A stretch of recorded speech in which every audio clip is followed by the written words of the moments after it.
তৃণমূল সরকার পতনের পর রাজ্যের বিভিন্ন জেলায় বিভিন্ন ব্লকে ইন্ডিয়ান সেকুলার ফ্রন্টের সংগঠন কিন্তু মজবুত হতে চলেছে। মধ্যমগ্রাম বিধানসভার অন্তর্গত বারাসাত ব্লক 2 এর খামারপাড়া অঞ্চলে 278 নম্বর বুথে ইন্ডিয়ান সেকুলার ফ্রন্টের একটি পার্টি অফিস উদ্বোধনকে কেন্দ্র করে কর্মী সভা অনুষ্ঠিত হয়। আজকের এই কর্মী সভায় ইন্ডিয়ান সেকুলার ফ্রন্টের রাজ্য সম্পাদক বিশ্বজিৎ মাইতি থেকে শুরু করে রাজারহাট নিউ টাউন বিধানসভার অবজারভার প্রিয়াঙ্কা ব্রাহ্মণ থেকে শুরু করে বারাসাত ব্লক 2 এর বিভিন্ন স্তরের নেতৃত্ব সহ ওই অঞ্চলের সমস্ত স্তরের ইন্ডিয়ান সেকুলার ফ্রন্টের নেতৃত্ব কর্মী সমর্থক তাদের উপস্থিতি লক্ষ্য করা যায়। তার পাশাপাশি সাধারণ মানুষ ও মহিলাদের ভিড় চোখে পড়ার মতো। প্রায় হাজার হাজার কর্মী সমর্থক ও সাধারণ মানুষের ভিড়ে কর্মী সভা জনসভায় রূপান্তরিত হয়। আজকের এই সভা মঞ্চ থেকে ইন্ডিয়ান সেকুলার ফ্রন্টের সভানেত্রী প্রিয়াঙ্কা বর্মন প্রাক্তন খাদ্যমন্ত্রী রতিন ঘোষকে উদ্দেশ্য করে হুঁশিয়ারিও দেন। ব্যুরো রিপোর্ট, ক্যামেরাম্যান সাদ্দামিশ। Bureau report, A Bangla news.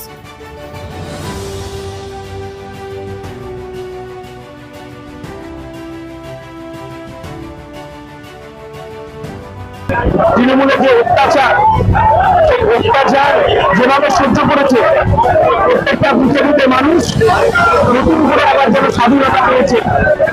এই উচ্ছ্বাস গরিব মানুষ অধিকার রক্ষার লড়াই, এই উচ্ছ্বাস খেটে খাওয়া শ্রমজীবী মানুষের উচ্ছ্বাস এবং লুটের পঞ্চায়েত, 15 বছরের লুটের পঞ্চায়েত, সেটা জনগণের পঞ্চায়েত যাতে হয়, সে লড়াইয়ে সাধারণ মানুষ সামিল হয়েছে। বিশেষ করে পশ্চিমবঙ্গের এমন একটি ব্লক দেখা গেছে যে ব্লকে সর্বপ্রথম তৃণমূলের জন্ম মৃত্যুর কারণ লেখা আছে, কি বলবেন? সারা পৃথিবীর ইতিহাসে দেখুন, অত্যাচারী শাসকের অবস্থা, সেই হিটলার বলুন, মুসলিনি বলুন এবং ব্রিটিশ সাম্রাজ্যবাদের কথা বলুন, তাদের পরিণতিটা খুব খারাপ ছিল।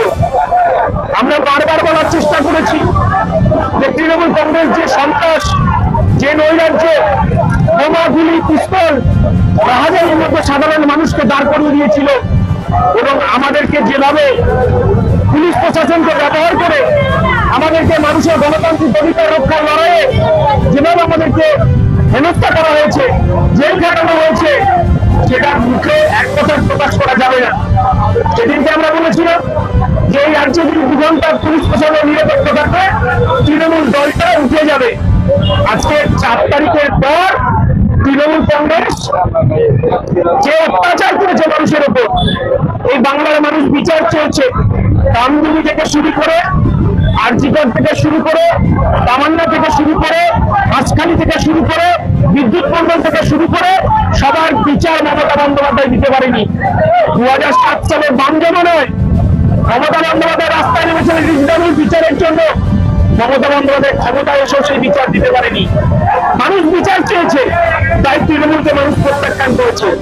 বারাসাত 2 নম্বর ব্লকের মানুষ যে অত্যাচারে ছিল, বোমাগুলি সন্ত্রাসের মুখে ছিল, মানুষ আবার স্বাধীনতার উপভোগ করছে। এটাই পার্থক্য, যে ব্রিটিশ সাম্রাজ্যবাদ, হিটলার, মুসলিনি যে অবস্থা হয়েছিল, তৃণমূল কংগ্রেস সেই অবস্থা হয়েছে। একদম লাস্ট কোশ্চেনে আসবো।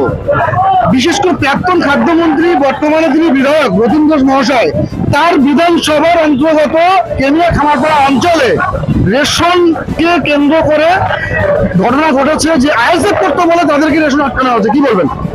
21 সালের পর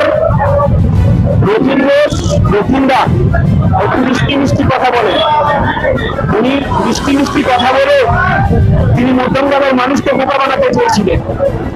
মানুষ দিন ছিল যে রতিন বাবুদের বিরুদ্ধে মানুষ জোট বাঁধছিল। আমরা তার নেতৃত্ব দেওয়ার চেষ্টা করেছি, নেতৃত্ব দিয়েছি। আমার বাড়ি ফিরে গেছি, তখন আমার কর্মীদেরকে ঠিক রতিন বাবু ঘুর পথে আমাদেরকে গ্রেপ্তার করানো হয়েছে, মিথ্যে মামলায় জর্জরিত করা হয়েছে। আজকে রতিন বাবু পালানোর পথ পাচ্ছে না। তিনি বিজেপিতে যাবে নাকি ভালো তৃণমূলে নাম লেখাবে? তিনি ভালো তৃণমূলে নাম লিখিয়ে তিনি বিজেপির প্রার্থী সুগম করেছেন। তিনি অ্যাকচুয়ালি তো মুকুলদার লোক ছিলেন। মুকুলদার যে অবস্থা হয়েছিলেন শেষ জীবনে, তিনি বিজেপি, তখন তিনি বলে গেছেন যাহাই বিজেপি তাহাই তৃণমূল, যাহাই তৃণমূল তাহাই বিজেপি। রতিনদা মুকুলবাবুকে অনুসরণ করতে তার মধ্যমগ্রামের অবস্থাও তাই, মধ্যমগ্রামের বর্তমান বিধায়কের অবস্থায় তাই। তিনি বিজেপির 15 বছর ধরে এখানে দালালি করে গেছেন। ধন্যবাদ। আমি